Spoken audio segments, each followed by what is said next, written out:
Okay, Wednesday, 8th of May, 2024. So, there is no second best with Bitcoin. There is no second best. So let's look at that and think about it, unpack it a little bit. Now, interesting, by definition, if to claim there's no second best implies there actually is second best, because semantics, technicalities. If it's the best, then there has to be, by definition, a second, a third, fourth, fifth, whatever else. But law of diminishing returns kicks in straight away, because what's called the 0 to 1 principle kicks in straight away as well, meaning, why bother? If you've got the best, why bother with anything else? Makes sense by just logical extension. Law of diminishing returns, meaning each subsequent thing is not as good as the previous one. So why bother with any of them? Just stick with the best, Bitcoin. 0 to 1 principle kicks in because Bitcoin, being 10 times better than anything else out there. Again, money you can earn, money you can spend, apolitical, deflationary with a fixed supply, and decentralized. Wow, what does that say? Nothing out there can compete. All the rest are just kind of like competing here and there, changing this, tweaking this, we're this but that and this, we're faster, whatever else, and who knows this and that and that and this. I mean, in the fiat world, also in the altcoin world, there's this, Bitcoin is this, and everything else, fiat, altcoin, it just doesn't compare. Okay. But let's expand that a little bit and to say, right, well, the parameters that make Bitcoin so unique, the first principles, and what makes it so there's no second best. Others came close, but they lacked something fundamentally. I can think of two coins specifically. Go on, it's worth mentioning their names. Litecoin, because one thing with Bitcoin is it had the Immaculate Conception and Satoshi walked away. Very nice, a unique feature of Bitcoin. Now, Litecoin, quasi, not really, kind of had that Immaculate Conception, because the founder was not anonymous, Charlie Lee, that's it. But then also 8 years ago, I remember, just about, he sold all his Litecoin and walked away from the project. He gave it to the community. Oh, very nice, but, first mover advantage, who cares, whatever else, all sorts of decentralized, I don't know the details, but things came close, but no cigar, it's not quite the same. Another one, Monero. Nicholas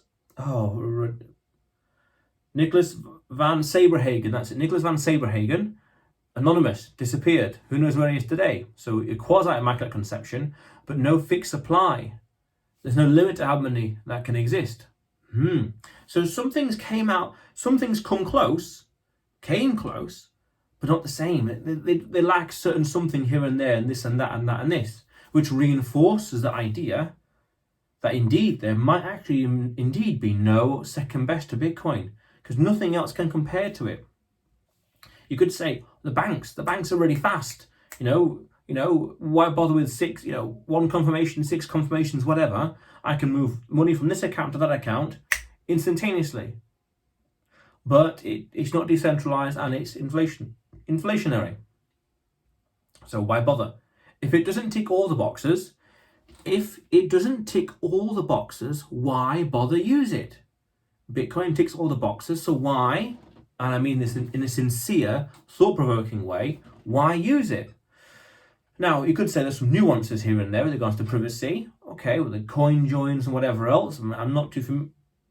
Coin joins, if that's the one I'm thinking of, where they put the money in this like bag and mix it up and you take the same one out. But there's methods out there.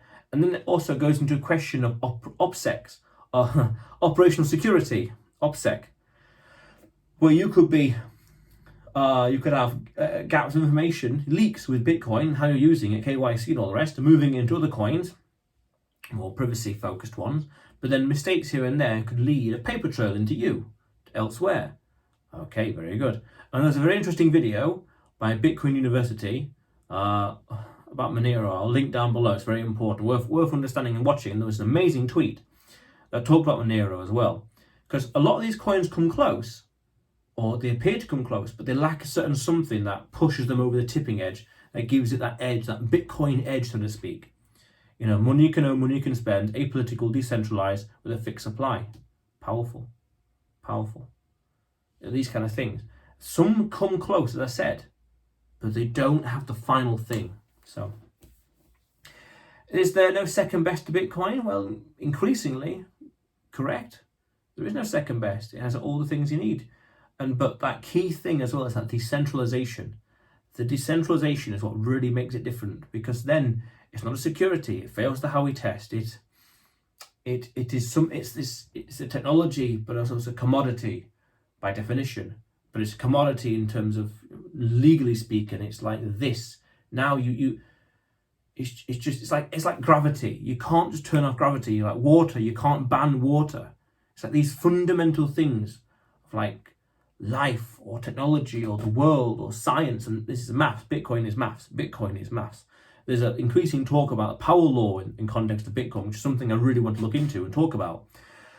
But is there a second best to Bitcoin? It seems to not be the case. Is there a second best? No. It seems to be the case. But that's thinking. Some have come close, but they lack, again, like I said earlier, they come close, but they lack certain something.